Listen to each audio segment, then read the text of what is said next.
So, thank you all for joining us today. This is really a very special event. I've had Mary join us for a conversation. This is the third time, and that's because what Mary and her team share with us is just so rich in value. And this time we get to have Tina join us as well. So, I'm really excited for what they're going to share. So I'm going to read just an abbreviated portion of the intro for the event that was shared on LinkedIn and introduce both Tina and Mary and then hand it over to them.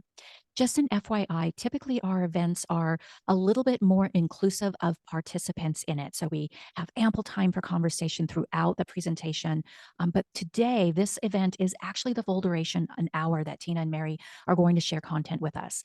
Thus, I'm going to delay speed networking if you, the audience, want to stay and have some Q&A and discussion, and then we can transition to speed networking. So just know that you can put in the chat most definitely as Mary and Tina present, but we'll actually have a little bit of time for really good conversation after the full hour.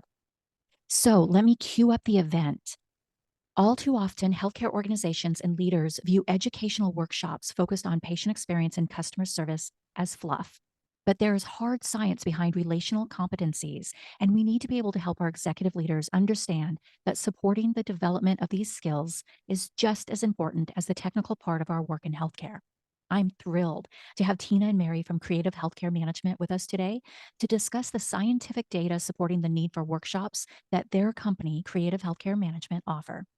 This workshop will offer you some insight into what you should consider when communicating the value and need for such programs. So let me introduce Tina. Tina Martin is a doctorally prepared RN and is Nurse Executive Advanced Board certified. Clinically, Tina's background includes neuroscience, med surg, and trauma neuroscience intensive care, and has held various leader roles, including nurse manager, system nurse director, and was a magnet program director for an organization's third and fourth magnet designations. In February of this year, Tina was honored to join the Creative Healthcare Management team as a consultant and lead for the relationship based care service line. And Mary. Mary is the co-author or co-creator, author, and editor of the relationship-based care series of books and seminars offered through Creative Healthcare Management. Mary is the originator of the program Reigniting the Spirit of Caring, which has touched healthcare professionals nationally and internationally for over 30 years. Mary's advocacy for cultivating attuned therapeutic relationships with patients and their families led to the development of the book and workshop See Me as a Person, which she co-created with psychologist Michael Trout.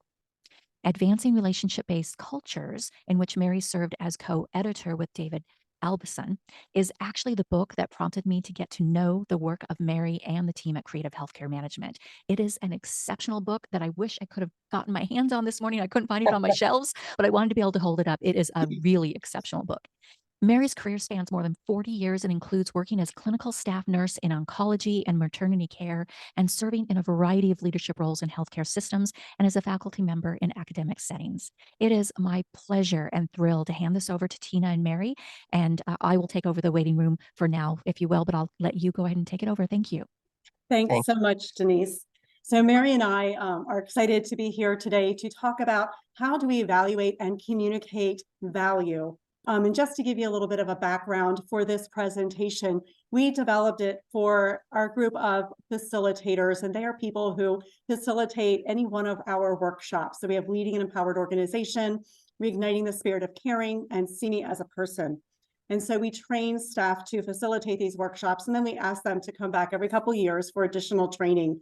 And as we all know, in the healthcare environment, especially since COVID, but it even started before, the financial picture has, been really changing, and we really struggle, and we're getting asked by executive leaders, what is the value of this program? And our facilitators were communicating that with us. And so Mary and I developed this presentation to help give them some knowledge and understanding of what they should be communicating to prove that these workshops truly do add value to the patient experience.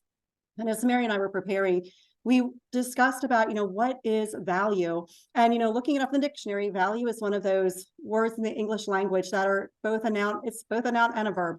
And so as a noun, value is, that regard of something that you hold of importance or worth. So Mary's friendship is of value to me. It's also someone's standards and principles. So we have our personal values, organizations have their core values. Value is also used in algebra as that numerical amount, often denoted by, an algebraic term, the value of y equals x. But as a verb, value is when you give something, you estimate the monetary worth of something. So, I have valued that, piece of artwork at such and such amount, or it's when you consider something to be important or beneficial. So I value Mary's friendship is a different way to use it than as a verb. Further conversation about the term. Oh, well, actually, we would be curious because we have lots of conversations about the term value, and I'll share that in a minute. But I would love to know if you can just put in the chat, when you hear the word value, and you sure hear that a lot on your day-to-day work, what does that mean to you? When someone says, what is the value of this program? What does that mean to you? So if you can just write in the chat and share your thoughts on that, that would be great.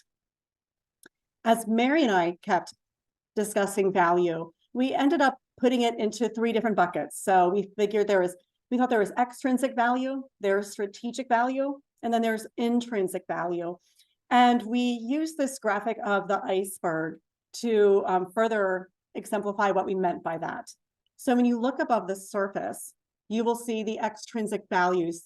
These are those easily to identify quantitative data that we often use on a day-to-day basis. So it is the nursing sensitive indicators, falls, pressure injuries. It's your employee engagement data, your physician satisfaction data. It could be your HR outcomes, so turnover and vacancy. And that's what you see. They're usually very easy to get. Everyone measures a ton of these. There's also strategic value that is tied to your organization or your department's strategic plans. So Leapfrog and Magnet and CMS star ratings can be grouped into that as well. But then under the surface, you have an intrinsic value. They're felt. They can't always be measured. It's really hard to measure this, but they have a direct correlation to those extrinsic values that are above the surface. So the kind of culture that your organization has, an employee's sense of purpose, and their feeling of pride in the work that they do, their motivation, their level of commitment and their attitude, even their personal values, all of these things below the surface really affect what is going on above the surface. And so we can't ignore these. We really have to pay attention to these. So Denise, are you able to see the chat to see how people are defining value? Has anyone shared? Yes, we've had a few pop in here. So Marlene said meaningful to me. Sheila said value is defined by the customer and helps all live the mission more fully and authentically. Yeah, Bruce said, for me, it's how the efficacy, what the program intended to do, of the program is measured. Right. All right. Thank you. Mhm. Thank you, everyone, for sharing. Absolutely. In creative healthcare management in our workshops, we often talk about the importance of technical competencies and relational competencies. And so, technical competencies are those skill-related competencies that you complete upon, orientation of your job or annually to make sure you are still competent to perform certain skills. But there's also those relational competencies that unfortunately aren't always focused on as much, but you really need to focus on both equally to really get to that curing and healing environment that we want to provide our patients. And we thought the same was true for outcomes and value, that they're kind of the same, but they're different. They're actually kind of synergistic because the better your outcomes are, the more value you provide. But the better value you provide, the better your outcomes will be. So it kind of makes sense that outcomes are the what we measure, but the value is kind of the why we measure that. So let's look at some quantitative measures of value that you may use to measure different programs that you put in place and different interventions to improve your patient experience. So as we know, there are a myriad of different outcomes that we all measure. Again, nursing sensitive indicators, other types of quality indicators, patient satisfaction, employee engagement. We have outside agency recognitions that we use, so Joint Commission and DNV certifications and the different ANCC recognitions, whether that's Magnet or Pathway to Excellence, US News and World Report. There's so many different ones that can be out there to measure the value of an intervention or a program that you put in place. The key that we encouraged our facilitators is just to pick a few measures. So when you're selecting one of our workshops or an intervention to improve your patient experience, pick a few key measures that would have a direct correlation with what you're presenting and what you're doing. Look at those measures that you need to improve on and see which ones tie with that intervention. Look at your department's strategic plans and pick measures that directly correlate with that, because you do want to be able to prove with those quantitative data that your programs and interventions really are making a difference. There is really, as Denise mentioned earlier, there is hard scientific evidence linking that what we teach in our programs at Creative Healthcare Management and other like customer service programs really have a direct and positive correlation to many of the outcomes we measure. And I, get frustrated when I hear executives say, well, we just can't afford to offer that. It's nice to have and not a need to have. And it is truly a need to have. So in 2023, the Joint Commission was looking at patient safety adverse events in 2022 and found there was a 19% increase in events compared to 2021.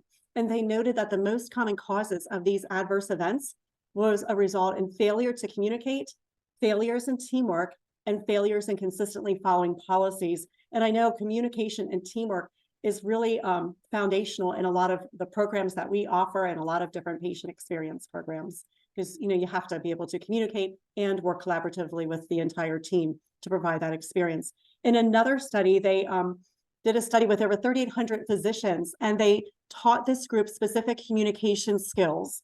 And they found that this is interesting, not only improved patient satisfaction, but it had an effect on the level of physician empathy and burnout as well.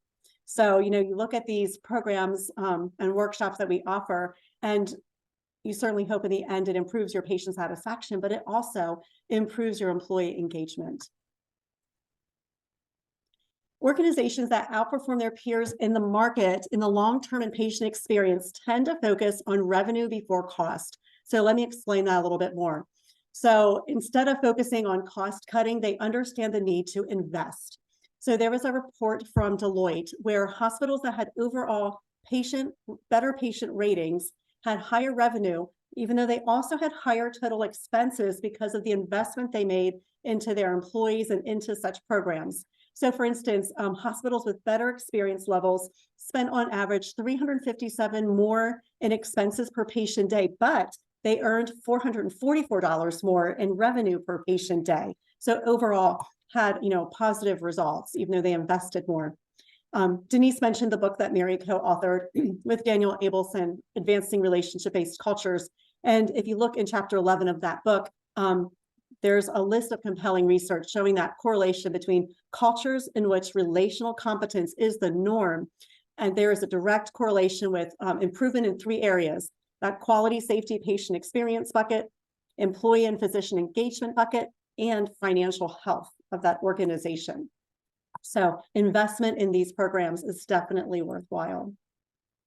And I wonder if you could just comment in the chat, how do you measure patient experience other than your patient satisfaction surveys? Are there other ways that you measure patient experience? And I know some organizations do leader rounding, and they'll do formal leader rounding where the leaders, not just the manager of the unit, but executive leaders and directors will go around and talk with patients about their experience. And if you do that, like, how do you use that data from your leader rounding to continuously improve your patient satisfaction? So if you do anything like that, I'll just ask you to put that in the chat, just more of a sharing among the attendees here today. Not that we're going to go back and discuss it, but I think people love to learn from each other and get some ideas. So if you can do that, that would be great. As Mary and I were talking with the facilitators, we wanted them to understand how what we teach in our workshops have a direct correlation to the patient experience surveys that our patients will receive after discharge or after experiencing care at a facility. And so in our workshops, if you're familiar with them, we discuss the 4 therapeutic practices of attunement, which is really that eye-to-eye connecting, active listening with that patient. Wondering is that skill where you kind of keep your curiosity open and you continue to think to yourself, I wonder why this patient is behaving that way. And then following is where you kind of guide your next questions and your next behaviors based on what that patient is saying or doing. And then holding is that feeling of safeness and trust that that patient feels because we are attuning and wondering and following and holding. And so you can see here on the screen that there are several questions and themes in the HCAHPS surveys that directly tie and correlate with wondering and following and holding and attuning. So for example, how often did nurses and doctors treat you with courtesy and respect? We're looking at, do they convey genuine interest in the person receiving care, which is wondering, and a little bit of attuning as well, communicates acceptance and respect for the person receiving care through listening. Spoken words and body language would also be attuning, and recognizing their anger as an expression of fear and distress is really a great example of holding. And so I'm not going to read all of them, but we just wanted our facilitators to understand that what they're teaching really directly ties to what we're going to be evaluating later based on their patient experience. We also at Creative Healthcare Management did go out and look at the quantitative data, so related to our Seeing as a Person and Reigniting the Spirit of Caring workshops.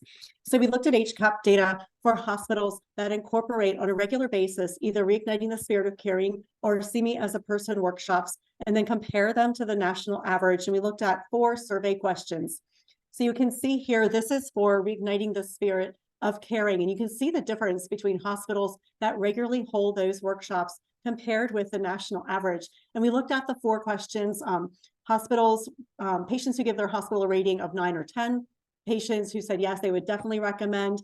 And then 2 questions related to directly tied to readmission rates. So we looked at patients who understood their care when they left the hospital and that they were given information about what to do during their recovery at home. And we continue to monitor this to make sure that there really is a difference when we provide these workshops.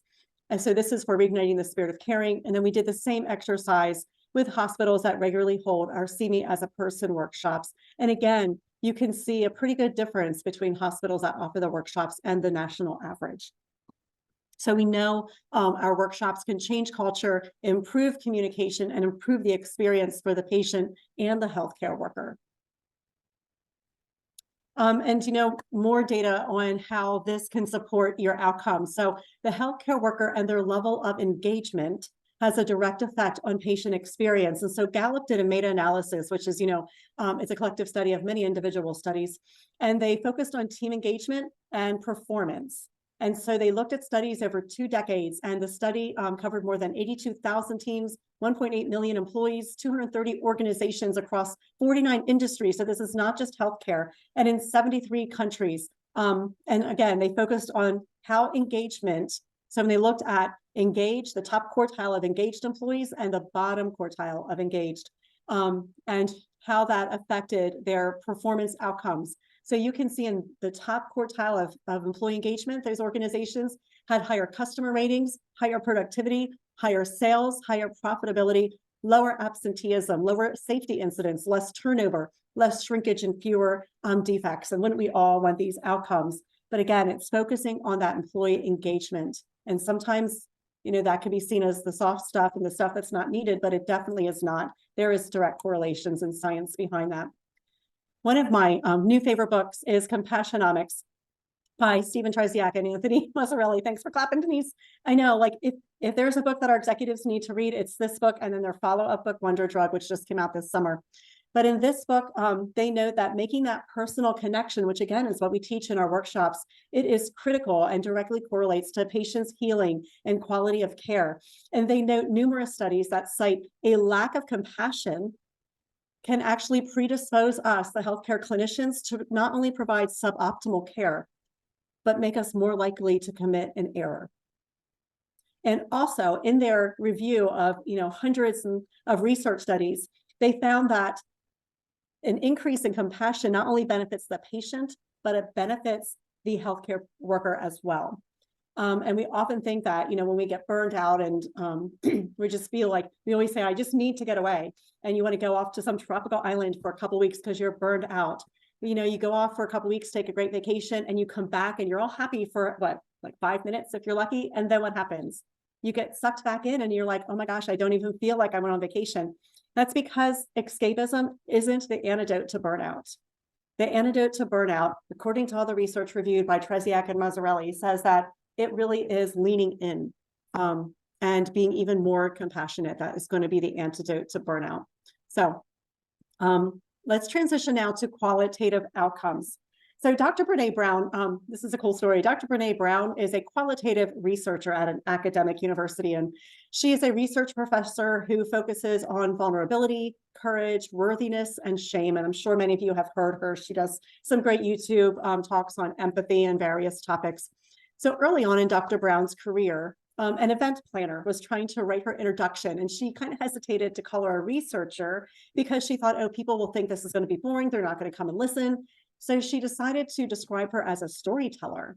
And at first, Dr. Brown was like, hold on, like I'm an academic researcher, I'm not a storyteller. And then the more she thought about it, she thought, you know what, as a qualitative researcher, she really does collect stories, and that stories are essentially data with soul. And I love that because it really is. And the qualitative data, I don't feel gets its spotlight as much as it should. And we can't underestimate the value that qualitative data can bring to the table. So we're going to kind of continue on and talk about some different ways to get qualitative data.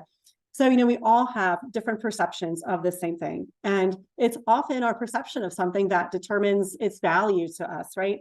If we perceive it as a positive experience, we'll want to go back.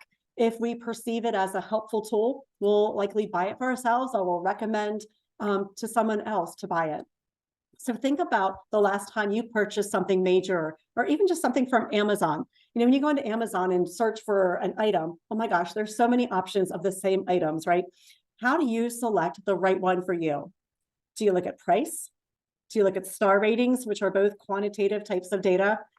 Do you ever look at the reviews to see what people say about the product, which is qualitative data, right? And does that influence your decision to buy? I know for me, it often does. People will say, it's too hard to put together or broke right away. Like that affects my decision. So let's look at some reviews. So maybe some of you have heard this book. I'm hoping many of you have read this book. And if you haven't, you need to go get it. So it's available on Amazon, but it is See Me as a Person. It is co-authored by Mary Coloridis and Michael Trout. And it received a 4.5 star rating, but what people are saying about it may influence you even more to buy it. And so people's perceptions, even the lowest rated comment of a 3 said it's a good read. Other comments included it's insightful. It's the best book I've read in years. Wow, that was a good comment. And grounded in realistic, understandable, and powerful concepts that can truly change how you provide care. So reading these perceptions, this qualitative data really makes me want to say buy now and then swipe that button to place my order. So you can see the impact that qualitative data sometimes has. So let's look at some other qualitative reviews. So Indeed, look up your own organization. You can scan the QR code and then just type in your organization if you want to see what people are saying about your organization. Using Indeed is one example of getting some quantitative and qualitative data on your organization from an employee perspective. And so when we did the facilitator gathering, Mary and I went out to Indeed and we wanted to see what are people saying about the organizations that our facilitators are working at and what do people want. And so when we found what people like at these organizations, many of them had similar themes. And so supportive environments, clear sense of purpose, ability to learn new things, we saw over and over again, ability to learn new things, providing our employees with these educational workshops on how they can improve in their work really is important to them. Also, it's important to understand what incentivizes the different generations in the workforce.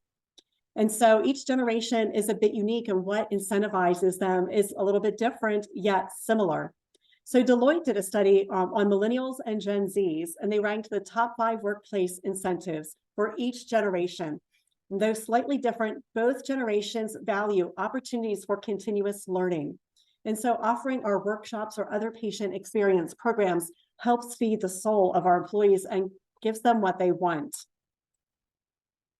In another article on employee motivation, looking at the 4 generations that we most often see in today's workplace, millennials value development and Gen Zers value purpose, which is interesting. So they expect their work to have meaning and to know that what they do matters.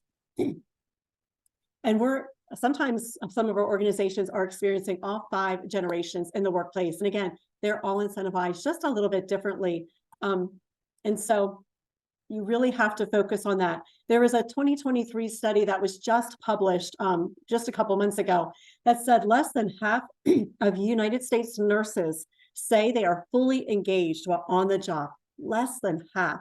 And even more scary, 14% say they are unengaged.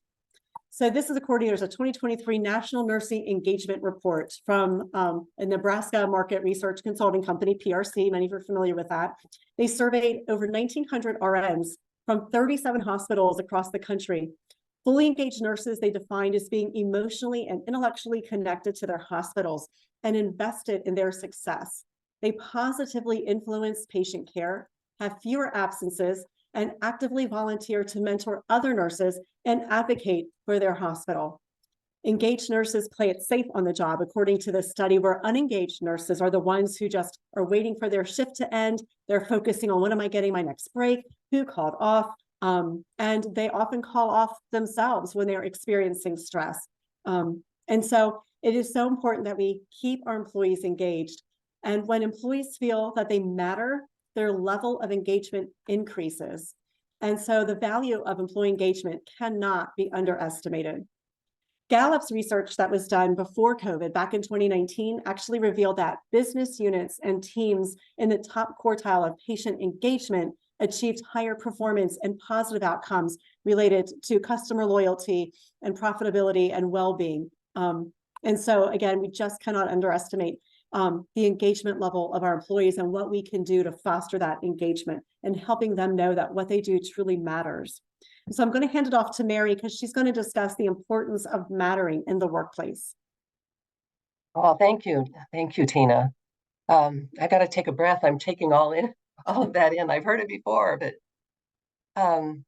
so mattering. I was thrilled when I saw the publication of the U.S. Surgeon General's report for 2022, in which he describes the 5 key pillars of mental health and well-being in the workforce. And one of the things that really spoke to me immediately was the notion of mattering, because that's been an integral concept in our workshops without making it that explicit. It was like validation of something we knew, but hadn't put the language to that his report does. And then a subsequent article by Zach and Mercurio that was just beautiful. I think we have it listed in our references. So mattering is one of 5 pillars. The others are opportunity for growth, which we've heard reinforced in the data that Tina's talking about, the need for development. Protection from harm has always been a key issue for people in healthcare and in any work environment, and has taken on additional weight as we've gone through the pandemic and some of the implications there. Connection, a sense of belonging and community, a need for social support. One of our concepts that we reiterate frequently is that connection heals and isolation destroys spirit.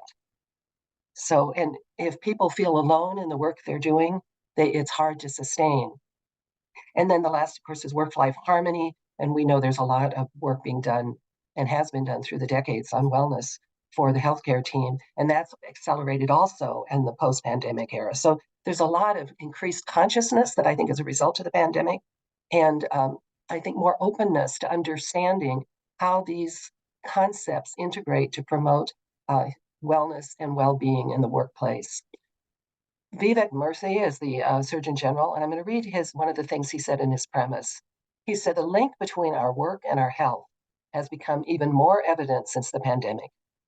The pandemic has presented us with an opportunity to rethink how we work. We have the power to make workplaces engines for mental health. Hear that again. We have the power to make workplaces engines for mental health and well-being. Doing so will require organizations to rethink how they protect workers from harm, how they foster a sense of connection among workers, how they show them that they matter, how they make space for their lives outside work, and how they support their long-term professional growth.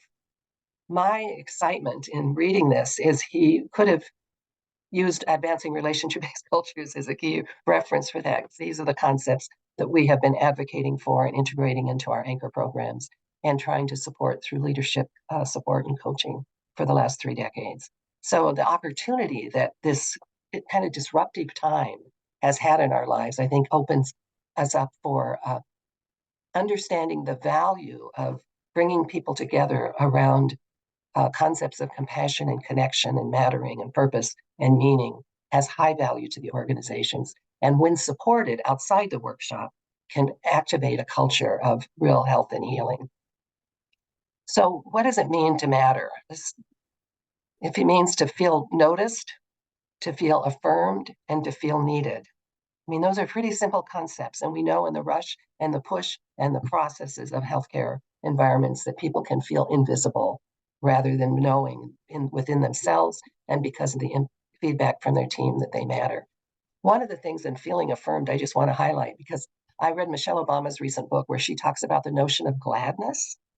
And that just gives me a thrill because you know those people that you know are glad to see you. They're the ones that light up when you come into the room or the ones that light up when you come back after being on vacation.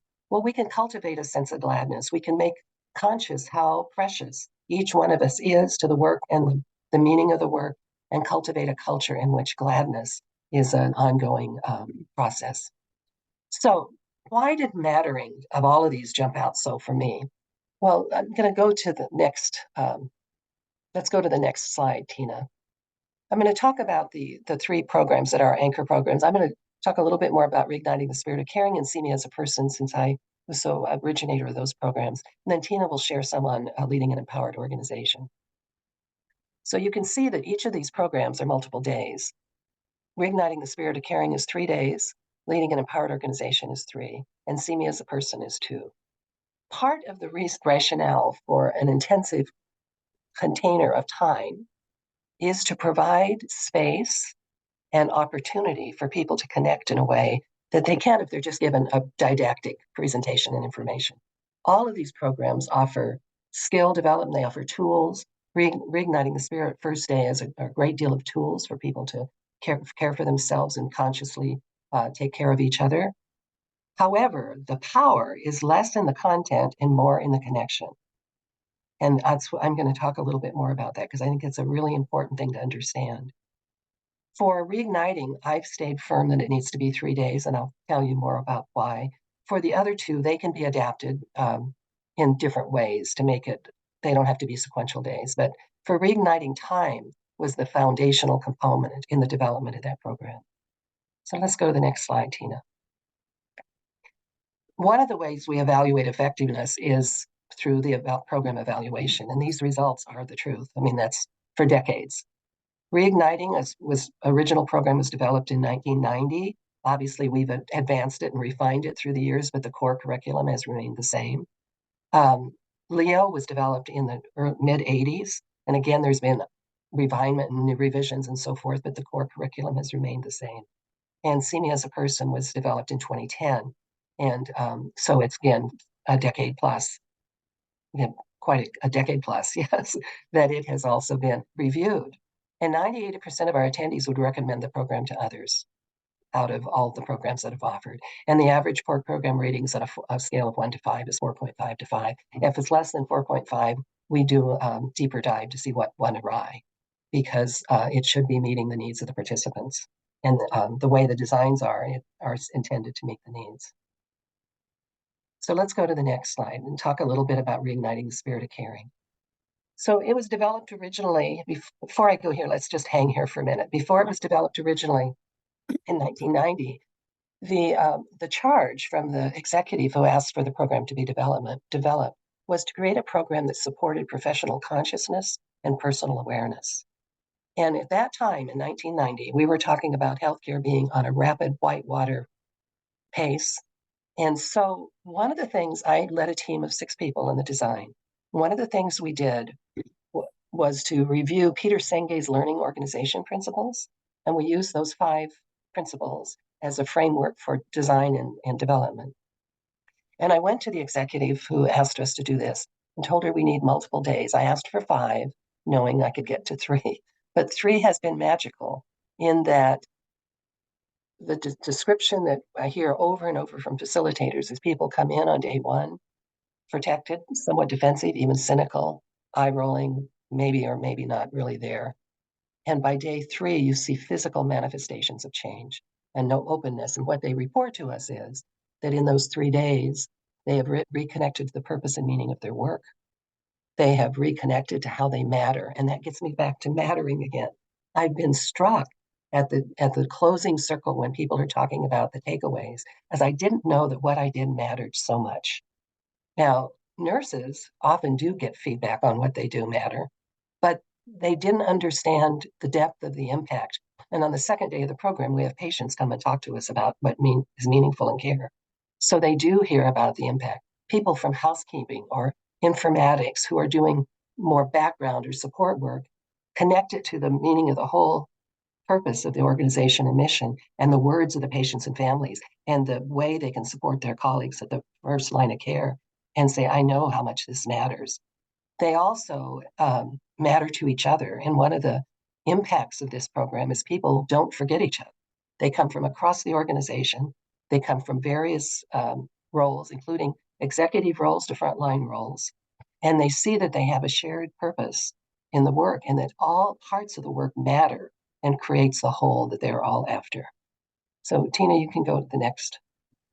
Yes, it breaks down silos, Tina, and it's exciting. It's very thrilling when you see that happening and when it is sustained because there's an operational design to sustain it. It's the best possible place. So the feedback over time, I've kind of alluded to, but I'll just review here, creates a safe space. So the connection within the framework of a content, there's a guide, we're engaged in exercises and reflection, but the power is in the connection. And the people will say, I didn't realize, I thought I was the only one who felt this way. I now see that others are experiencing the same thing. Or I didn't realize how challenging your work was. I'm so glad I understand it differently as a result of this. Executives who come and participate and share their own passions around human caring change the perception of their team members forever because they're meeting each other as human beings in a place where it's safe to talk and safe to be open and vulnerable. So it's a no judgment zone. It decreases the we they thinking. And I saw that from the very first program on, and it's sustained through the decades. The time I've already talked about, this supports connection and meaningful insight. So it creates space, white space for thinking, reflecting, talking with each other. We do a lot of journaling and exercises that support reflection so that it inspires connection to the purpose and meaning. Listening to others decreases the feeling of isolation. And then there's a gratitude to organizational leaders for investing in me. And this is a direct phrase I've heard from multiple people over the years. I must really matter. So you can see why I got so excited when I saw how important mattering is to the well-being. Let's go to the next one. So See Me as a Person was developed in 2010. As you've already heard, I co-created it with the psychologist Michael Trout. And I turned to him for a couple of reasons. One, he's brilliant. By the way, he's also my husband, so also he's brilliant and he's wonderful, and all those things are not biased. But he had a background in attachment and human connection, and he was not a nurse. That was really important to me. I am, but I wanted this design to be clearly beyond direct caregivers. Certainly, it's for clinicians, but it's all clinicians. It's for all members of the healthcare organization. And so I really wanted to create it from an interdisciplinary standpoint. Oh, you've already heard about the practices, but I'm going to just reinforce them a little bit for those of you who may not be familiar with the concepts. So Tina, the next slide, I think. This is just a graphic that shows the 4 practices that Tina had outlined. Attuning, which is foundational. It's like we've called it the doorway to human connection. It's where everything starts and ends. If we're not tuned in, if we're not conscious, we're missing the boat in every interaction. So conscious attunement is the first practice. Wondering and following, wondering being genuinely interested in the other. And that sounds automatic, and we all know it's not, especially in the press and push of healthcare settings or in our life. It's very easy to be misattuned. It's very easy to forget to wonder because we think we know. And so wondering is a disciplined practice that is supported by then following, which is listening to, really being aware of learning the person's perspective in order to provide the best care. And when we're attuning, wondering, and following, the person does feel held in our care. Another component of holding is exemplary clinical care. Holding is certainly relational, and part of the relationship is trust building. And when the competency in clinical care is there, or whatever care is being administered, people begin to feel safe and trusted. So it's a combination of both. So we designed a workshop then to bring those to life. And one of the things that the participants have taught us, and this is excellent for patient care, but it applies to any relationship, whether leader to follower relationship, team member relationship. People come in on the second day telling stories of applying the concept of attuning to their family, and their family saying, "Who are you?" There are breakthrough kind of relational things that happen through the very simple practice of tuning in and listening. And so there's a sense that this is not new, but it may be languaged in a way that a person now understands what it is they were doing that worked. Because that's how Michael and I deconstructed and offered these, was what does it look like when it's working? What's happening between two people when it's really working? And this is what's happening. We're tuned in, we're present with the other, we're interested, we suspend our own agenda and are interested in really staying with the other, and their well-being matters to us. We create safety and acceptance. So in a way, it's very simple, but it's not easy, and it's exciting to deconstruct it in a way. And the other impact that it's had is people can teach it, and people have been demystifying it, because you've heard sometimes, I don't know how she does it. Well, she does it because she's consciously implementing this way of interacting with another human being. So next slide. So what have we heard from the feedback from the organizations? Well, it brings to the forefront the importance of listening to the patient and family. This is something we emphasize. Some of our customer service development has been more about what we say, and while words really are important, they are only important if they reflect what the person we're engaged with, it matters to them. So listening is critical, and it's, of course, a concept that goes through all 4 practices. The shared framework in the language demystifies what it means to be therapeutic care. This put the how to empathy. This was a physician teacher who came to me after a presentation and said, "Thanks, this puts the how to empathy, demystifies it. Deepens understanding of the impact of compassion on process and outcomes." So we review as part of the content, the research and so forth that supports compassionate care, that it has impact on relationships personally as well as professionally, and it validates the value of care and compassion for patient, family, colleagues, and the self. In the latest edition of CME, I really have elevated the compassion for self as foundational in a stronger way than the original program that we just revised it this year, because that is truly, just as attunement is the doorway, compassion for yourself is the doorway to compassion for others. So we really emphasize that. So next slide, Tina. So this was a quote that captured the value within one organization from a CNO and was published in Nursing Management. She said, "It's astounding the number of patients who take the time to write comments on our surveys regarding relationships with staff, and how the connection that occurs during bedside report is truly creating the connections and feelings we've envisioned. Patient satisfaction was our Achilles heel in this organization. Since we've incorporated CME as a person, we've moved consistently from single-digit percentile ratings to the 71st last quarter." And this is one of those moments of quantitative value being attached to the qualitative experience. So, Tina, I think I'm going to let you take the next level. Thanks, Mary.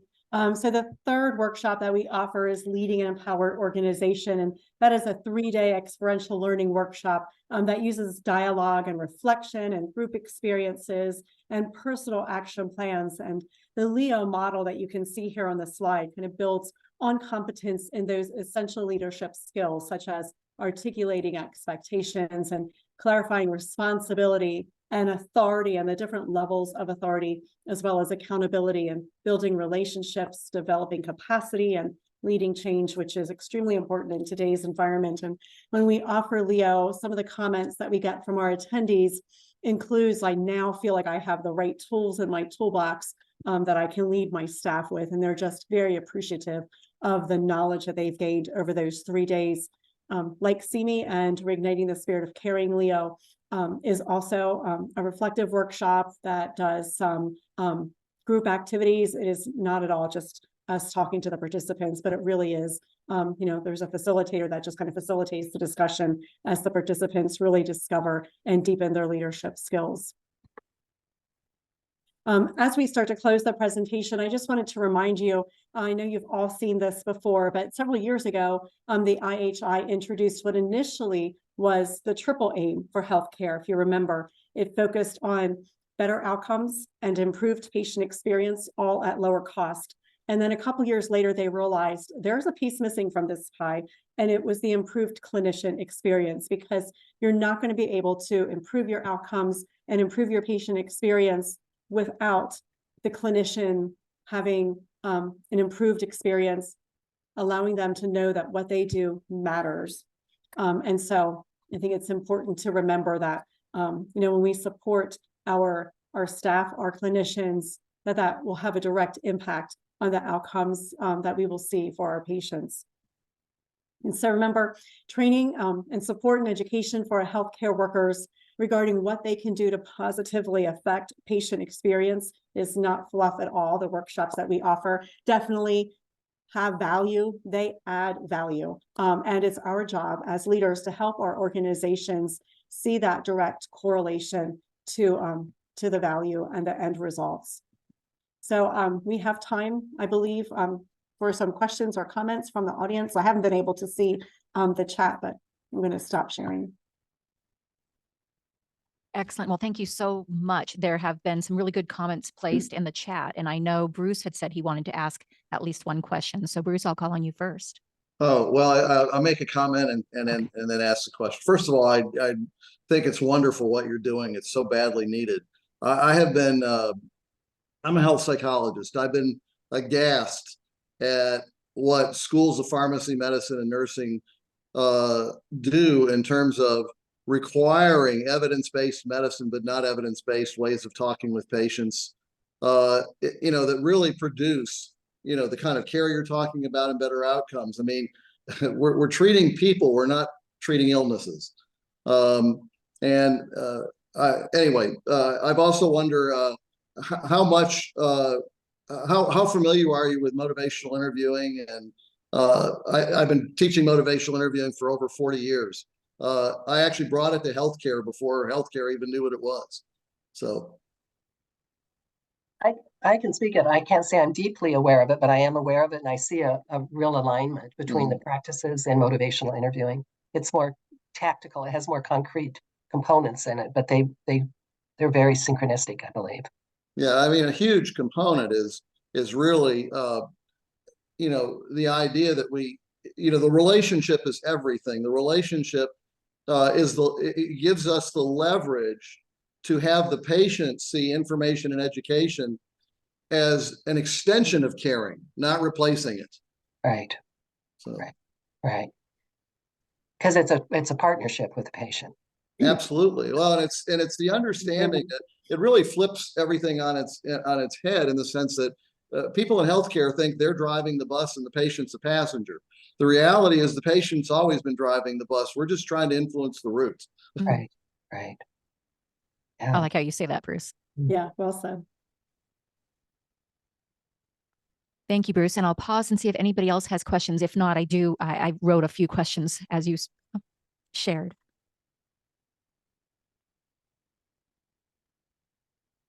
All right. Do you mind if I ask something else real quick? Go for it, Bruce. Are you familiar at all with any of the work that Arbinger has done? Jim Farrell is a good friend of mine, and he wrote Leadership and Self-Deception and those things. Right. I see so much of what happens in terms of connection as a result of objectification. Healthcare professionals being objectified by toxic systems. Right. They then objectify patients, and on and on. Yes, in fact, Bruce, we use one of his as a key reference in our Reigniting Spirit of Caring program, The Heart at War, Heart at Peace. Yes, it's Yeah. amazing. It's an amazing book. Yeah, we use that and had quite a nice relationship with them. Yeah. Excellent. And I see that Marlene asked a question. Can you tell us about your certification programs? Tina, do you want to take this, or do you want me to? I think she's talking about the licensing. The designation, the RBC designation programs. That's what I'm kind of. I'm thinking certification of facilitators. Marlene, is that what you're thinking of? Be a little more specific. Yeah. So, how would we be able to teach this program somewhere? Right. Gotcha. So when what we usually do when organizations are interested in one of our workshops is two of our consultants would come to your organization to present the workshop. And then if it's something that you choose to continue on, you would be able to select employees from your organization to serve in the role of facilitators. We then have them attend an offsite facilitator practicum to help train them to understand what facilitation is, and help them go through the workshop and the facilitation practices specific to that workshop. And then they would be able to facilitate workshops back at that organization.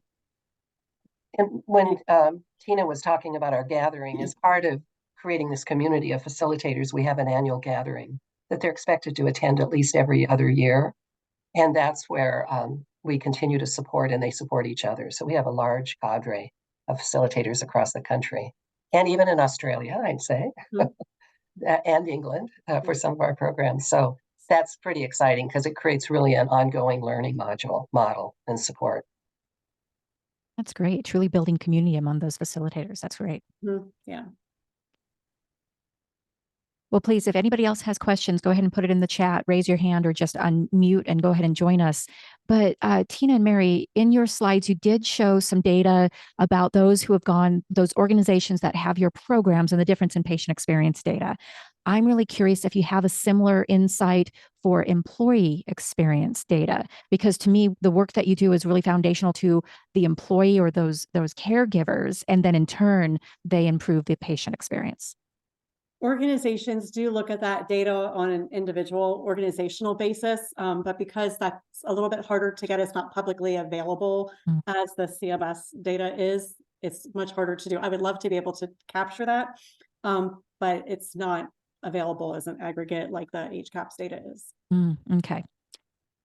And I'm trying to read my handwriting. I was scribbling things as quickly as I could. One of the things that you had said was the value of leaning in and being more compassionate.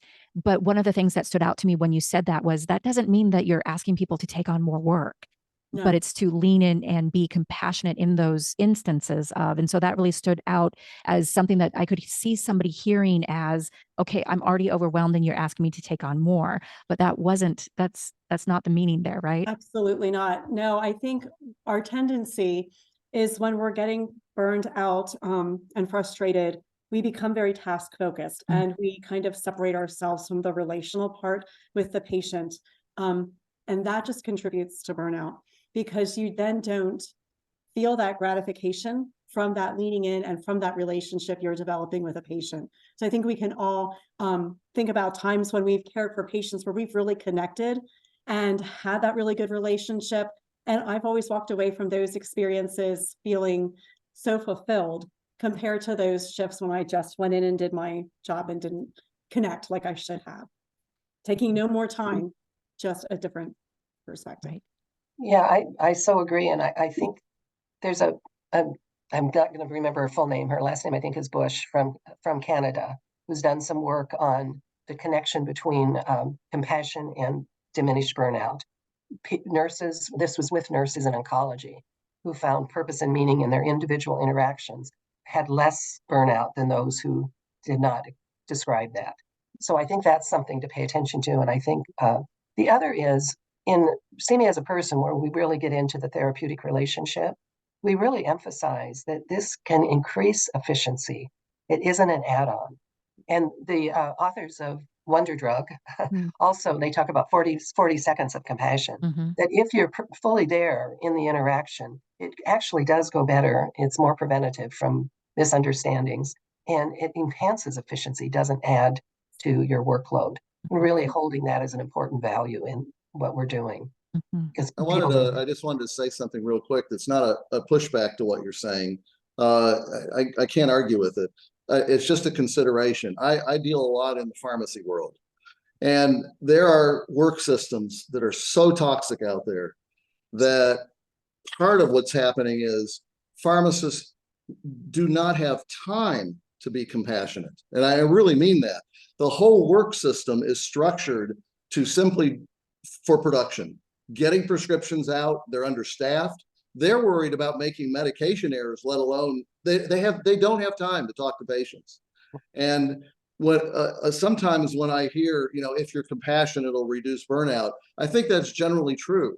I think there's some systems that are so toxic that it then ends up sounding like, here's something I'm now putting on you as a way to reduce burnout in a system that's so toxic that it's impossible. We have pharmacists that are suffering from PTSD and walking out because of how bad these systems are. Yeah, I know they're really under siege right now. I hear you. And I'm just saying, part of what's causing them to burn out is they don't have time at all for the kind of relationships that would make them feel human. Right. And that's pretty much at the crux of this presentation, is you need to be able to do that. And so then you have to look at your systems and how that's put in place. Yeah. And the structures and Absolutely processes. true. Yeah. Or we're going to lose all the pharmacists, if they have that provided to them. Well, we can talk about the corporatization of healthcare.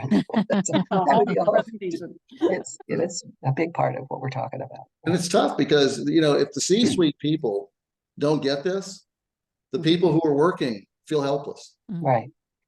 Well, that's trying to break that barrier between the people on the front line and the C-suite people who may not get it. I mean, hoping they get it, and decreasing silos. Denise, I saw you respond to that immediately. That's the bringing people together.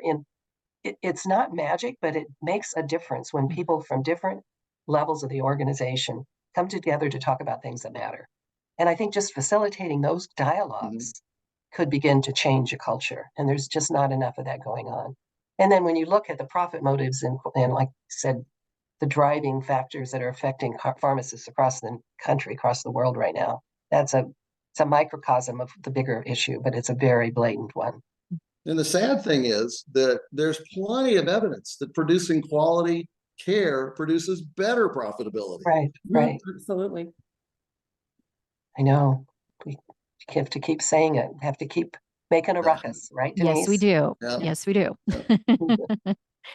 And Jamie, I just have to call. I'm an ardent ruckus maker with Denise. Yes, yes. Bet you are. Jamie, I just have to call out that I see that you're on the Friends stage there. I think that's so cool. Once I focused in and recognized your background, so I just wanted to call that out.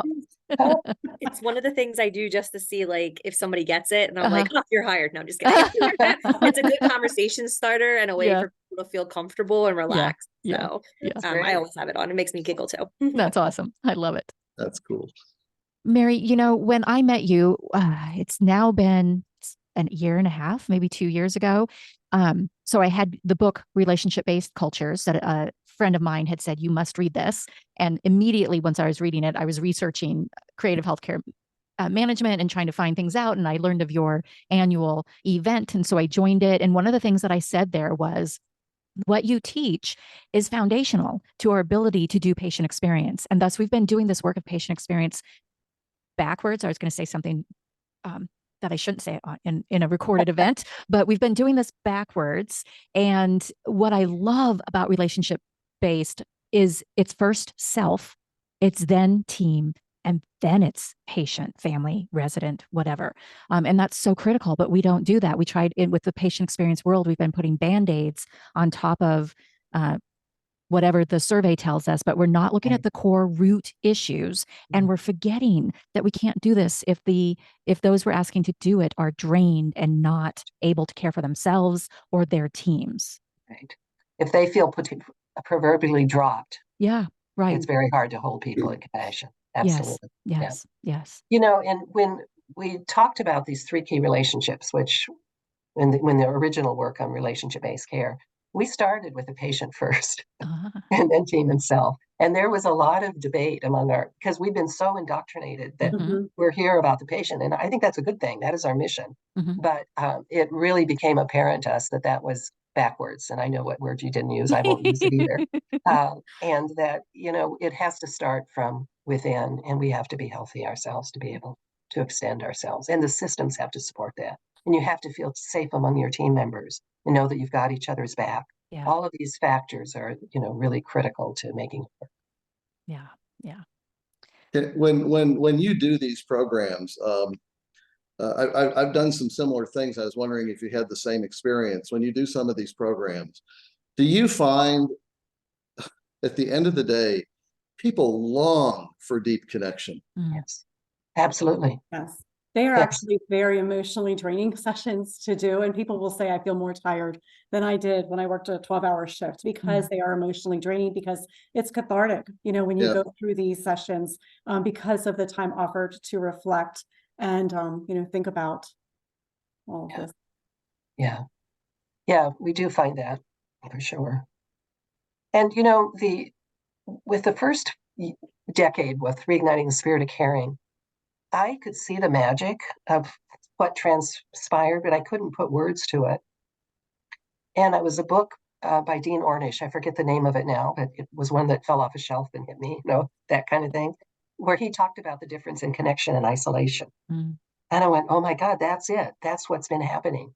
This connectivity, a workshop designed for connection, is what people are hungering for. And that was 30 years ago that it was there. And it's true now. And I think there's more understanding of it now because of the disconnection through the pandemic. I think one of the possibilities out of that, opportunities, is that there's more awareness of how vital our connection with each other is than there may have been before among leaders and among other influencers in healthcare. Well, and I've been saying for a while now that what we're seeing within healthcare is just indicative of society at large, right? We can't solve the problem in healthcare without being aware that society is going to influence, right? There isn't a decompression chamber that people go through as they enter the walls of our organizations. So how do Right. we be mindful of that? And then, of course, how does what we do bleed out into the work that influence society if we can? Right. Are there any other questions? Dale has a hand up. Oh, thank you. I didn't see that. Is it a hand? I'm not seeing it. I'm seeing a little white hand. Maybe it's mine. It Make is. your My cursor. cursor was on Dale. Oh, Sorry. Mary wanted you to ask something, Dale. Yeah. Well, if there aren't any other questions, then Mary and Tina, I'm just going to say thank you so much for joining us today, Mary, for the third event that you've done with me. Thank you so much.